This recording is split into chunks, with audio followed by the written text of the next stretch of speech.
नमस्कार दोस्तों, स्वागत है आपका हमारे YouTube चैनल वात्सल्य पर। और आज की प्रेम कहानी बेहद अनोखी है। Today's story about a unconditional love. आज की कहानी एक फौजी की कहानी है और ये कहानी उसकी पत्नी के द्वारा लिखी गई है। तो चलिए शुरू करते हैं। 4 साल पहले मयंक मेरे जीवन में सुबह की पहली किरण की तरह आए। वो मेरी एक सहकर्मी के फौजी कजिन थे और पहली ही मुलाकात में उन्होंने मुझसे कहा, एक दिन तुम मिसेस बिश्नोई बनोगी। मैंने बात हंसी में टाल दी, पर मयंक सीरियस थे। उसके बाद जब भी मिलते वो मुझे मिसेस बिश्नोई ही बुलाते थे। मैं हालांकि यही कहती, तुम पागल हो, पर मैं उसकी तरफ खिंची चली जा रही थी। हम रोजाना रात भर फोन पे बतियाते थे। मयंक उन दिनों इन्फेंट्री में कैप्टन थे और देहरादून में पोस्टेड थे। मैं दिल्ली में थी। वो हर शनिवार मुझसे मिलने दिल्ली आते। सिर्फ 2 घंटे की ही मुलाकात के लिए 10 घंटे ड्राइव करते। मयंक के साथ रहना किसी स्वप्न लोक में विचरने जैसा था। कभी अचानक मेरे बर्थडे पर सरप्राइज देना, तो कभी अचानक चल नेपाल चले। He was the king of grand gusters. पर मयंक के साथ जुड़े रहना इतना आसान भी ना था। ऐसी ऐसी जगह ड्यूटी लग जाती जहां न नेटवर्क होता, तो महीनों मुलाकात तो क्या, बात तक नहीं हो पाती थी। एक दिन मैंने उन्हें सरप्राइज दिया। उनसे मिले 2 महीने हो गए थे। उस दिन उनका बर्थडे भी था। मुझे देखते ही उन्होंने गले लगा लिया। बोले, तुम्हें देख लिया, बर्थडे बन गया। और फिर मेरे बर्थडे वाले दिन सभी दोस्तों और परिवार के सामने घुटनों पर बैठकर उन्होंने मुझे प्रपोज किया। मिसेस बिश्नोई, शादी कर लें। और फिर चट मंगनी पट ब्याह और मैं मिसेस बिश्नोई बन गई।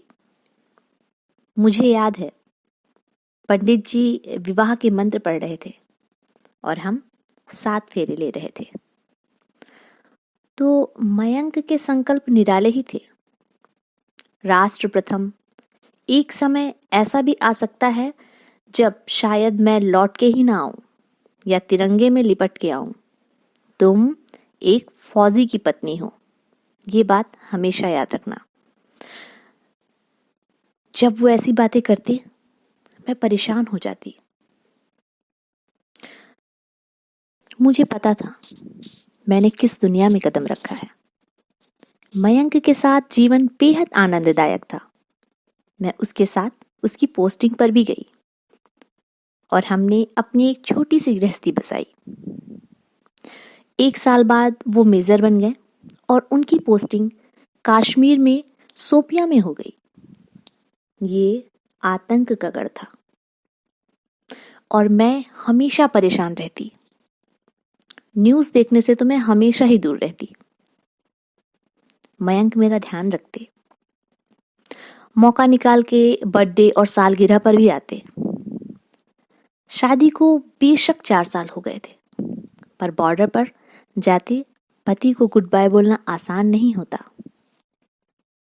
एक बार छुट्टी पर आए, जाने लगे तो बोले, let's make a family, I वांना be a dad.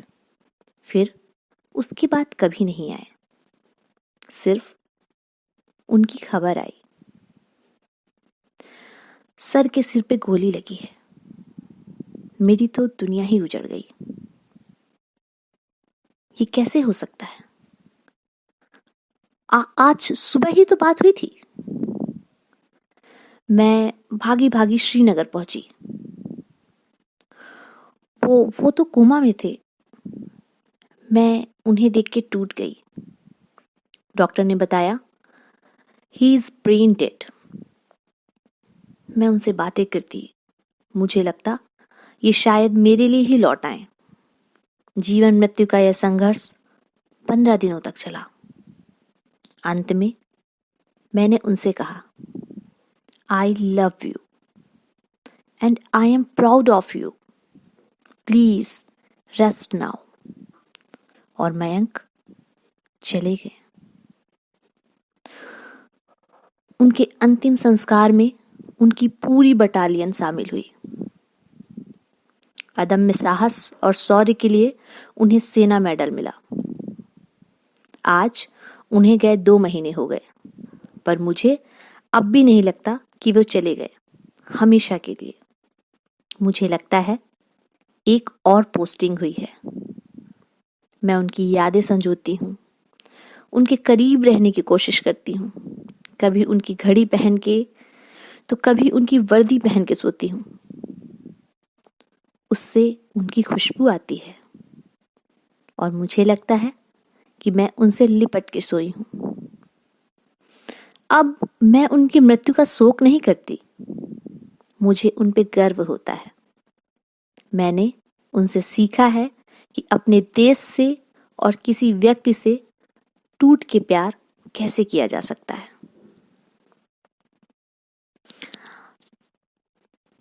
दोस्तों, तो आपको आज की कहानी कैसी लगी हमें ज़रूर बताएं। और यह कहानी एक फौजी की पत्नी द्वारा लिखी गई है। इस कहानी का मूल पोस्ट इंग्लिश में है। बता दें कि इसी साल सितंबर में मयंक देश के लिए लड़ते लड़ते शहीद हो गए। मेरा उन्हें तहे दिल से सलाम है। जय हिंद, जय भारत। नमस्कार दोस्तों।